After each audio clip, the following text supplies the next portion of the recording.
dadka reer Soomaaliya taageerayaashoodu waxay isu soo dhoobeen sida xashiishka social media ayadoo ay arrintan isleeyihiin siyaasad ahaan uga faa'iideysta oo mashiinka kaliya riixayay uu yahay colaadda Somaliland iyo reer Isaaq la yiraahdo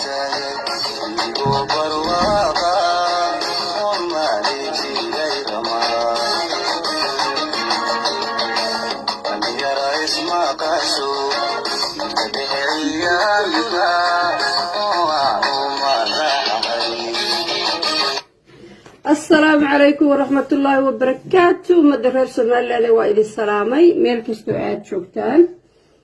waxaan doonayaa inaan wax yar ka iraahdo arrintan Safiya Tusmo iyo inankii ay wax dhex mareen anigu mustacajal kuma ihi arrinta lafteeda laakiin waxaan mustacajal ku ah inaan wax yar ka iraahdo bal dadkii sheekadan cirka geeyay iyo ujeedada ayagu ay kala haayeen iyo waxa kalifayay inay ummadaasi social media isa soo dhoobto oo ay arrintan ka dhigto wax weyn waxaan la arag waxaan la maqal waxaan dhici jirin waa dadka ka soo jeeda Soomaaliya dadkaasi dadka reer Soomaaliya ka soo jeeda dadka reer Soomaaliya iyo taageerayaashoodu waxay isu soo dhoobeen sida xashiishka social media ayadoo ay arrintan isleeyihiin siyaasad ahaan uga faa'iideysta oo mashiinka kaliya riixayay uu yahay colaadda Somaliland iyo reer Isaaq la yiraahdo marka dadkii maanta waxaan weydiinayaa bal arrintii aad warfinayseen maxaan ku iraahdaayay hayaay waxba dhacayay waxba karahey baroorta islaamihii barooranayay kuwii lahaa waxba la falay ragii la lahaa inanka maxaan ku iraahday hal dilo bal wixii aad samayseen maxaa uga dhacdeen maxaa ka hesheen waxaad ka faa'iideen inuu inankii yara asna isa soo taago social media ho wixii jira iyo runtii uu soo farqo يا خسارة يا سفايدي ما تصنع عاوليسي مسمع عنه محن كل إنك عاوسة أنا وهرجن جيستن كتشوجو ده هذا إنك عاوسة تصنع إذا عاون تصنع عيبيسة وحال لو قف ماذا وين إتشدد كلياتا كلا هيدا وعراد أب موتشين إنسان وأظن موتشين إنسان فرق إساق الله يراهضه يدولة السوماليلاند laba reer oo wada degan laba reer oo wada dhaqan laba reer oo dawlad wada leh laba reer oo weligood ba dhibaato ka dhex dhici jirto xallisan jiray ayaa sida daadka u soo gashay macnaheedu Tusmo geerigoon may joogin reerkoodii bay dhex joogtay dawladdoodii bay dhex joogtay inankuna sidoo kale reerkoodii buu dhex joogay dawladdiisii buu dhex joogay haddaa xitaa arrinta xiisaynaysaan halka ka sugi lahaydeen ka eeg lahaydeen bal waxa dhaca ayaa habar warna muxuu soo qaad nin waliba meelisa soo taagay Somaliland Safiya Tusmo lagu xumeeyay maxaan ku raadin baa sidan u galay war ninka hal la diro war ninka hal la kareey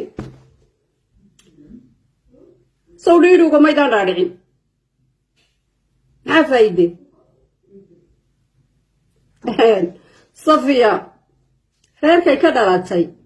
iyo reerka inanku ka dhashay wadad ehela wadad walaala ah wadad dal wada leh wadad dawlad wada leh wadad weligood ba dhibaato ka soo dhex dhici jirta iyagu xaari jiray dadku isku dhaqan maaha Soomaalida guud baa laga yahay Soomaali laakiin isku dhaqan ma yihiin isku sina wax ma xallino waxa la boodboodeen ood markiiba la soo caartay Safiya ninkuu qaba Safiya ninkeedii ninkii qabay ayaa maxaan ku dhahay wax soo faray wax dadka maxaan ku dhahay la sheergareeyay gabadhiisii cawradeedii ummadda ma idaan hubsan inuu qabo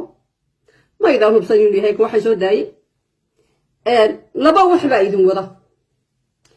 dad arsaaqadii YouTube ka galay ummadii shaqaysan weyday ee wax baran weyday ee wax qabsan weyday oo social media la yiri arsaaqad baa ku jirta dabeedna bilaaxada oo anshax iyo dhaqan iyo maxaan ku idhaahdaa wax la dhowraya toona aanay jirin oo rag waaweynta halkaas soo fadhiistaan hebel furay heblaayaa la furay daasuun hayaa iyo sheeko kale majority-ga dadka laakiin mashiinka waday waxa weeye waa Somaliland iyo dawladda Somaliland colaadda loo qabo iyo reer isaaq la yiraahdo colaadda loo qabo bal marka maxaa la helay maanta inaan ki yaraa asna de caruurnimo ha qaado xanuun ha macni xanuun ha gaaro inta habar waliba halkaas soo fadhiistay habaar hawla soo fadhiisato oo nin waliba inta halkaas soo fadhiistay habaar ula soo fadhiistay oo qaar ugu hanjabeen hal la dilo oo qaar ku leeyihiin Hargeysa ka cararay xanuunkeedii ha ahaato ama caruurnimaha ka ahaatee asna wuxuu soo farqay wuxuu hayay oo khaahayd waligeed bay dadka waxay ka dhexdhici jireen dumar baa la uureeyaa ilma lagu qaata qaar baa la kufsada oo laga xaala mu asna sidii saxda ahayd muu dhaqmin oo muu ka adkaysan oo muu isoo waxa ha u bixin xanuunkii aad xanuujiseen ayaa keenay inuu runta sheego waxa soo dambiya iyo waxa soo khalad oo dhacayna habrahan iyo nimanka reer Soomaaliya ayaa ka dambeeya oo ujeedadoodu ahayd Somaliland wax gaarsiiya Somaliland iyo reer isaaq la yiraahdo ay iyo colaad iyo dad Soomaal soo fadhiista mid waxba ku qaadi maayaan inay afarta kooni cadaw nagaga wareegsan waan ognay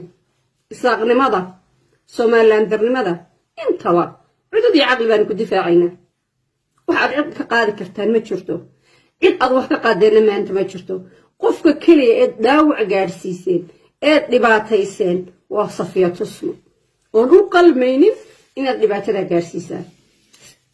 sidaad ku gaarsiiseen majority ummadda reer Somaliland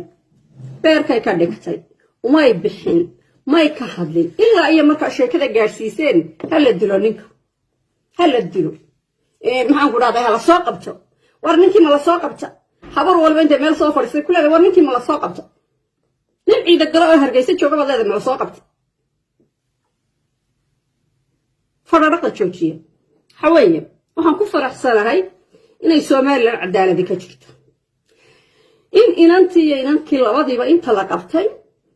oo maxaan ku idhaahdayay la xidhay wixii lagu hayay macnihii wixii ay isku soo dacweeyeen la baaray dabeetan labadiiba la iska sii daayay markay boolisku inanku wuxuu sheegay macnaheedu wixii telefoonkiisa ku jiray iyo emailkiisa wixii la cancel gareeyay oo la masaxay marka waxaan ku faraxsanahay cadaaladda Somaliland ka jirta xaaladdan haddii aanay reer Soomaaliya sida daadka isaga dhex qaadi lahayn oo dadoonay la dhaqan ahayn dadaanay la siistaba ahayn dad aan sidooda wax u xallin iska dhex qaadi lahayn halka ma gaadhay idina Safiya ma hadal hayseen aadiyar buu markii boolisku danahooda ka gaadhay inanka yar wixii macnihii lagu soo eeday sawirradii la sheegay meesha laga saaray ay labadooda reer xaali lahaayeen xal baa la kala qaataa waa la isasiiyaa isku dhaqan ma nihin qurbasira la wareegaysan iyo qurbasira lagama yaqaano Somaliland waxa dhici jirtay waa la oran jiray wax meher qarsoodi waxa ku dhaqma ila yaro 18 jir am reerkooda ka baqanaysa ayaa laga yaabaa mar dhici jirtay inta la soo meheriyo dabadna gurigooda lagu soo celiyo maalinta dambe loo yimaado reerkoodii oo la yiraahdo way noo mehersanto waan idinka qaxaysanayna laakiin wax qurbasiro isku qabo isku dhalo isku dhaqma anagu ma naqaano marka waxaan amaldahaysana leedin qurbasiro ku qabay walaal qurbasiro ma jirto gabadhana waa gabadh da'weyno sharaf iyo karaamo leh qurbasirana ma jirto khalad baa ka dhex dhacay bini aadanka ka dhex dhacay oo aan kow ahayn oo maanta cusbayn qofka bini aadanka qofka muslimka inanta muslimadda inay dhowrsanaato inay sharaf lahaato inay garato ninka qabqabsasho iyo meel ay la tagtay inay midigtay ninkeeda nin ahayn ay ka saranto inay garato ayaa looga baahan laakiin khalad ku dhaca tusma khalad baa ka dhacay inanka ayada khalad baa ka dhacay laakiin sheekadu halkan may gaadheen haddii aydan reer Soomaaliya dad aydan la dhaqan ahayn dad aydan la siistaan ahayn dalayan la dawlad ahayn sida daadka u soo gelin sheekadaasi halkaasay ku dhammaan lay oo booliisku ku dhamayn la oo reeruhu ku dhamayn laayeen laakiin Safiya Tusma idinkaa waalay idinkaa yidhi hadal in iscadde in waxaan sameen maantana waa taadhiirigaasi dhex fadhida hadduu ina yaro isaaqi kufo hadda ina yaro isaaqi kufto Soomaalida inteeda kale halkaay soo goosanaysa ama halkaa soo goosta ama xabada rida ama waxa doontaan sameey waxa qaadi kartaan ma jirto islaaqnimada waa difaacayna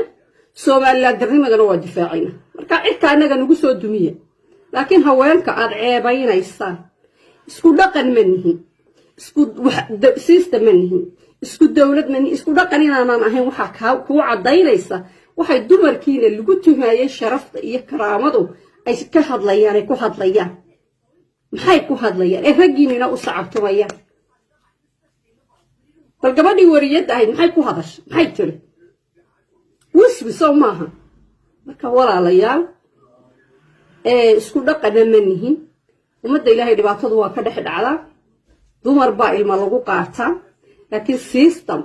iyo si loo xalliyo ayaa jirta haddii idinku sidan aad wax u xallisaan anagu sidan waxba uma xallino marka waxa yeelaysaan Somaliland macni wax ka yar oo ka soo dhaca waxay sooraysaa dawladda Somaliland uga faa'iideysta waxay soodhanaysan jiritaanka Somaliland uga faa'iideysta in dawladda Somaliland ceebeeya in heerka isaaq la yiraahdo ceebeeya waxaasina wax soconaya maaha halkaan ku naalo halkaan deganay cidaan ula jaarnahay iyo waxay yihiin wadada ognahay ma fahanteen